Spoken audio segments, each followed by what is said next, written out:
The Gulbarg Society massacre is the only case in which Modi was directly related. The Special Investigations Team was appointed by the Supreme Court after Zakia Jafri filed a plea saying FIR should be registered against him and 60 others.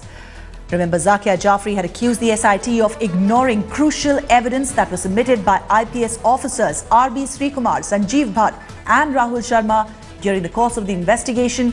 However, the SIT maintains that information that was given by the trio holds no evidentiary value. The SIT also said that the three officers held a grouse against Modi and are fabricating evidence to frame him.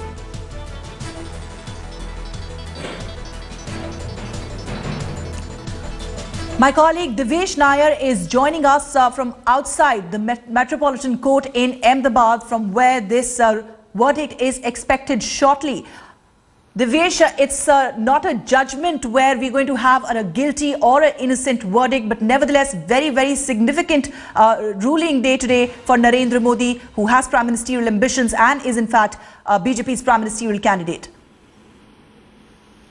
But before answering your question, let me tell you, Zakia Jafri has just arrived at the Metropolitan Court here in Ahmedabad, and she has just headed to the courtroom. Now, answering your question, yes, it's an important verdict for Modi for the matter that, the Special Investigation Team has already filed a closure report, which was not accepted by Zakia Jafri, for which she has put forward a plea saying that she protests and she doesn't accept this closure report. To which today the magistrate here would be giving a verdict saying that whether is there any case that can be made out against Modi, and can he be held directly responsible for the post-Godhra riots. So today, yes, it would be an important day for Modi as well, because remember, this is the only case where he has been directly implicated in a case after Godhra, and so all eyes would be at the Metropolitan Court at what verdict would be coming out, and that could be expected in another 1.5 hours. Back to you, Richa. All right, so shortly that verdict is expected. Also joining us at this point is Javed Anand. He's the General Secretary of the Muslim for Secular Democracy. Mr. Anand, your thoughts at the moment? This has been a long-fought battle for Zakia Jafri and many others who have assisted her all along.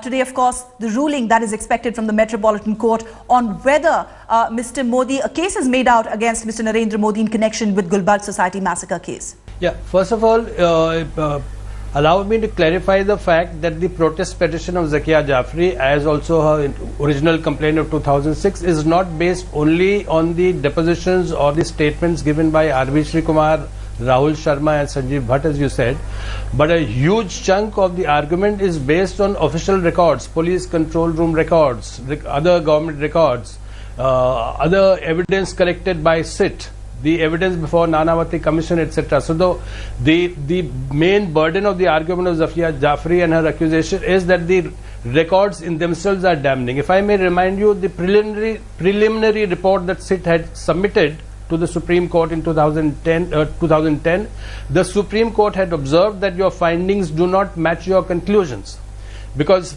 the SIT preliminary report basically said that there is evidence of wrongdoing, but not enough for not enough prosecutable evidence. The Supreme Court then appointed Mr. Raju Ramachandran, lawyer, as amicus curiae, asked him to independently assess the same evidence collected by SIT and give his own independent recommendations. And Mr. Raju Ramachandran told the Supreme Court that there is prima facie evidence to prosecute Mr. Narendra Modi. The next thing is that the Supreme Court then asked the SIT to do further investigations and file a final report. Now, what we have found, our team of lawyers, the lawyers of Citizens of Justice and Peace legally advising Zakia Jafri, have found that in fact the findings subsequently made available and part of the records of SIT, which were then made available, had to be made available to Zakia Jafri, were even more damning than on the light of the evidence that there was. So there's a whole volume of evidence to support her case and her allegations, not just the statement of three lawyers, three police officers, I'm sorry. Right. Mr. Anand, as you put forth these arguments, there are several other things. You talked about the amicus curiae in this case, who did accept that Sanjeev Bhatt was in a way strategizing, he was in collusion to benefit some political forces. His testimony was disregarded by the SIT. No, SIT certainly disregarded, but as far as the amicus curiae is concerned, he said SIT does not have the locus standi. It is not for the SIT to establish or arrive at a conclusion on whether this prima facie evidence constitutes sufficient evidence or not. This is for a trial court to decide at the end of a trial process. That is what the amicus curiae said. Right, but one of the reasons why there was a setback earlier are pretty irrelevant. Right, please carry on, Mr. Anand. I'm sorry? Please carry on. Yeah, so what I was saying is that amicus curiae's recommendation still stands unchanged. And if the Supreme Court at the end of the stage of the preliminary report said that your conclusions do not match your findings, far more is the case, as has been argued in the protest petition by the lawyer of Zakia Jafri, that much more evidence that Mr. P.C. Pandey, Commissioner of Ahmedabad, had for his own reasons not made available to sit at the earlier stage, later on brought it on record. SIT did not even inform the Supreme Court that it had got much more evidence subsequently, at subsequent to the first report that they had filed. Right. And that is what the charges are based on, and we believe that. Right, Mr. Anand, you think you have a strong case, but many, including the SIT lawyer, had suggested that it appeared as if this was an afterthought, naming of Mr. Narendra Modi, considering that Zakia Jafri could have actually done it back in 2002 itself, even before Nanavati Commission, but she did not do it. She raised this issue only in 2002, which many believe was an afterthought after the prodding from several NGOs.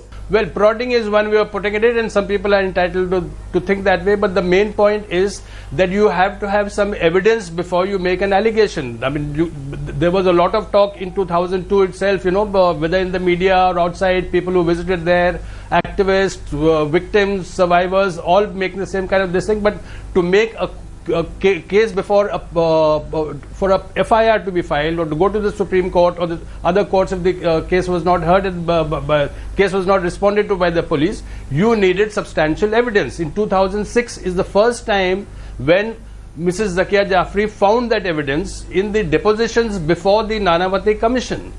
And that is where the complaint began. And of course, as the matter progressed from there to 2009, when the Supreme Court appointed SIT, or rather asked SIT to take up the additional responsibility of probing into her complaint, and subsequent evidence that came, and as I said, especially in the latter stage, after the first preliminary report had been filed, police records, intelligence records are damning in the extreme of what the government did and did not do.